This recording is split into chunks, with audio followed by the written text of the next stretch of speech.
Okay, welcome back mga ka-WJT. Gagawa tayo ngayon ng Astron. Yan, Astron. Ang nangyari dito, pinagawa na daw dun sa ibang technician. Tingnan natin kung ano naging sira. No power siya. Wala siyang naka-indicator na red light. Okay. Check natin. Nandito yung customer eh. Pinagawa daw niya sa ibang technician. Ayan o. Yan yung customer natin. Check natin kung ano nangyari.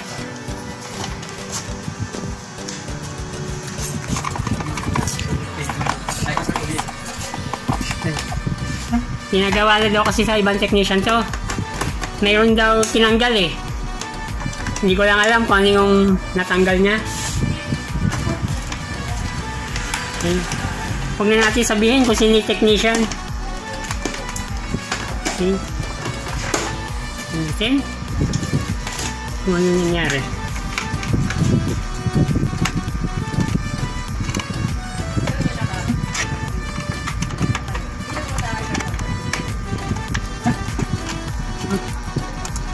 Natin. Okay. Okay, sukatin natin yung voltahe. Saksak natin. I-ground natin. Wala, low voltage. Okay, wala siyang voltahe, no? Check natin. May problema pa sa power supply.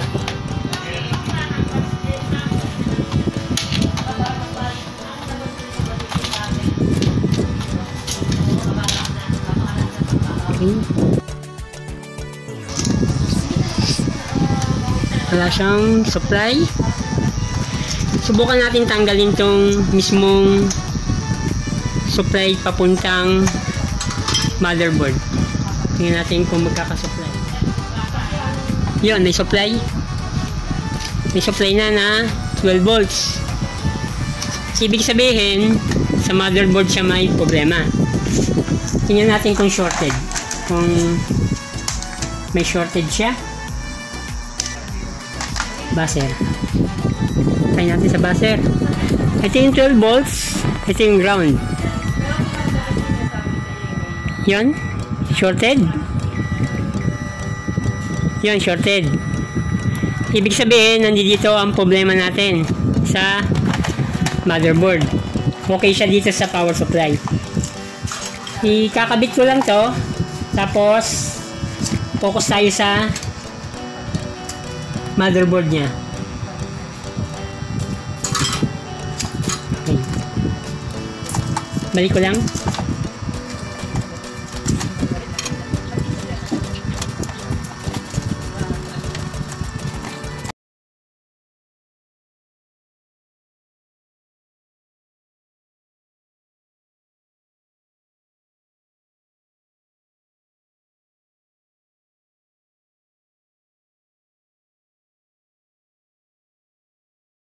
Tinanggal niya, no? Wala na rin yung capacitor na filter. Pero check natin kung bakit nag-shorted. Bakit siya may shorted, no? Dito sa mismong supply. Ito yung ground. Ito yung positive na 12. Na-shorted talaga. I-buzzer. Tapos pagdating dito sa filter, ito yung filter niya. Ito. Kaya tinanggal niya siguro, baka isisira, pero yung tinanggal niya siguro, nakita niya na may shorted pa rin, hindi na niya tinuloy. Ang nangyari dito, itong IC pwedeng shorted.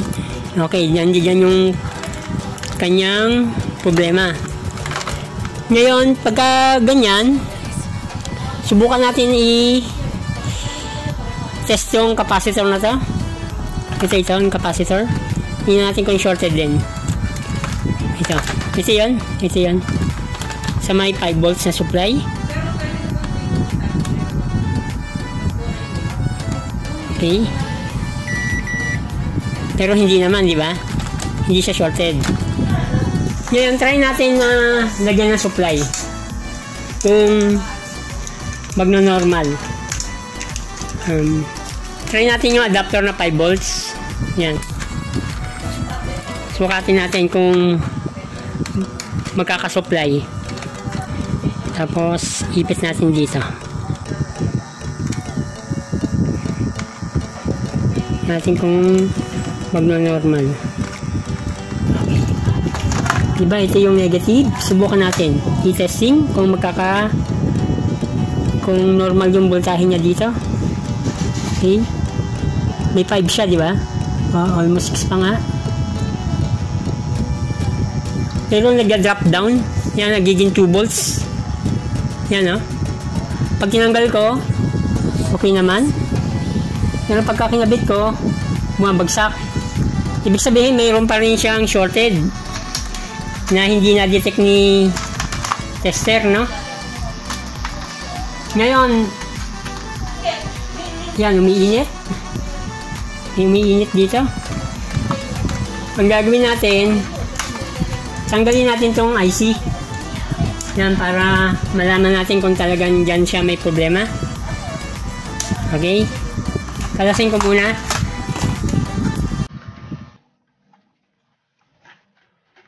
Okay.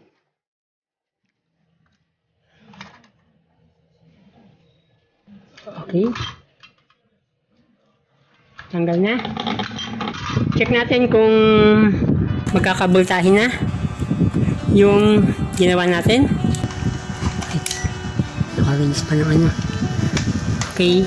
Meron siyang supply na. Okay naman. Kikita ba? May supply naman eh, no? Ngayon, sa ilalim ng negative. Ngayon, supply na natin. Kung nagkaroon. Yon. Nakita ba? Ito. May indicator light. Ibig sabihin, dun siya nagka-problema sa IC. Okay? Testin natin kung pasok tayo sa buzzer. Yan. Ito kanina yung shorted. Yung sa supply nung papuntang power supply. Nawala. Diba? Nawala yung shorted niya. Yan. Nawawala, diba? Ibig sabihin, yung IC yung problema natin. Nasaan na yung IC? Wala. Ayun. Okay, ito yung naging problema, sir. Ayan yung customer natin. Ayan. Yan, sir, yung naging problema. Pero, okay lang po ba sa inyo, sir, na palitan na lang natin ng adapter? Kasi, itong piyesang to, wala rin naman tayong piyesang ganito eh. Wala rin naman tayong ma-order na ganito. Dahil dito yung problema, ikakabit ko na lang yung supply ng 5 volts dito. Kung okay lang sa inyo. Tatagal ba yan? Oo, mas maganda, sir. Okay to, sir. Okay, kung magkapasa natin tumagal siya, umandar, okay lang siya. Okay. Tatanggalin ko lang dito, tapos i-connect natin dito dahil nag-supply naman. Check pa na lang natin kung normal yung kanyang panel. Okay? Bakasin ko lang to. Okay, ito yung ikakabit natin dito. Pumayag naman si sir. Mas matibay pa nga ito dahil 2 ampere pa ito eh. Okay? I-connect ko lang. Tapos, pakita ko na lang mamaya kung paano natin kinabit. Dahil itong mismong sasaksakan, direkta na lang tayo sa 220. Tapos ito, kukonect natin dito sa mismong sa capacitor na to. Pakitutukan na lang dito. Dito natin ikakabit yan. Yan. Kasi, itong IC na to, pag wala naman kayong pamalit, mahirapan din kayo kung paano. Discarding na lang talaga ang kailangan. Yung tinatawag nga nilang bawal na technique. Yan. Dito natin i-connect, no? Pag nagpas dyan sa IC, 5 volts yun. Diba, galing 12 yun, galing 12. Tapos, pag dumaan dito sa mismong IC, 5 out niya. Regulator yung IC na to. Itong IC na to, regulator to, na 5 out. Okay. Kukunik ko lang, tapos, pakita ko sa inyo. Yung mga ka-WJT, may kabitan natin. Ang ginawa natin dito, kung yung ito yung mismong direkta sa cord, yung dito yon, dito sa kanyang pinaka-AC, ito yon na kinonect na lang natin dito. Okay, dito sa mismong direkta na sa cord yan, yung sa cord ng TV yan, para mas madaling maintindihan. Tapos yung out, ito yung 5 volts, kinonect nga natin dito sa mismong capacitor lang. Yan yung may 10 volts. Yan, yan. Ito yun. Yan sa capacitor na to. Galing yan dun sa IC na tinanggal natin. Okay? Yung sa out mismo, 5 volts yun. Okay? Ngayon, sukatin natin kung okay na. Okay. Check natin. Okay? Nag-red light na siya. Nag-indicator na, no? Ngayon, sukatin natin yung voltahe. Yun, 5 volts na. Siya na, nag-5. Kita ba? May 5 volts na. 5.2, 5 volts na yan. Check natin kung mag-on. Okay. Yan, nag-blue. Nag-blue na. Pero, hindi pa natin nakakabit yung mismong yun. Parang may tumunog pa. Okay. Digital TV na yata. Parang may ABS-CBN, ano? May panibagong set dito, no? Okay, ikakabit natin tong panel. Check natin kung tagumpay naman yung gawa natin dito. Kung talagang okay na. Itama natin, ano? Itong may red. Itong may connector na red. Yan yung may kita ba yung red, yan, no? Yan yung may red, yan. Dito nakakonect yan sa may arrow. Kasi ito tanggal kanina eh. Ito sa may arrow na to. Yan yung may puti na arrow. Yan tayo natin i-connect yan. Pagka yung mga hindi pa nakakaalam. Kasi ito tanggal-tanggal na. Kalas na dahil may iba na nga palang gumawa. Sabi nga ni sir. Ngayon, kakabitan natin to. Kahit magkabaliktad siya dito kasi backlight lang naman. Okay, kabit natin. Okay, check natin kung gumana. Okay, check natin. Tapos, on natin. Yun, nag-blue light na. Yun, lumabas na yung Astron. Yan, no? Okay. Lumabas na. Okay. Yun, may tumulog pa. Okay. Yan, no? Okay. Yan, no? Okay na. Yun lang, yung ginawa natin dito.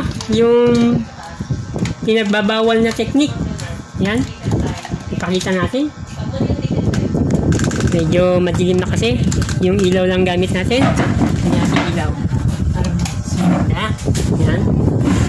Yan o, yung ginawa lang natin yung supply ng 5. Lagi ito, kahit na yung sa mga ibang modelo, kahit na yung ibang board, ganun din. Kadalasan, yun lang din yung nagiging problema. Yung IC. 5 volts lang yung supply nun. Yung tinanggal natin na to. Ginawaan ko na lang ng paraan kasi wala rin naman akong pamalit nito. Okay? Sigurado naman may napulot kayong idea din sa ginawa natin. Bawal na technique. Salamat po at supportahan niyo po yung channel natin. Thank you po.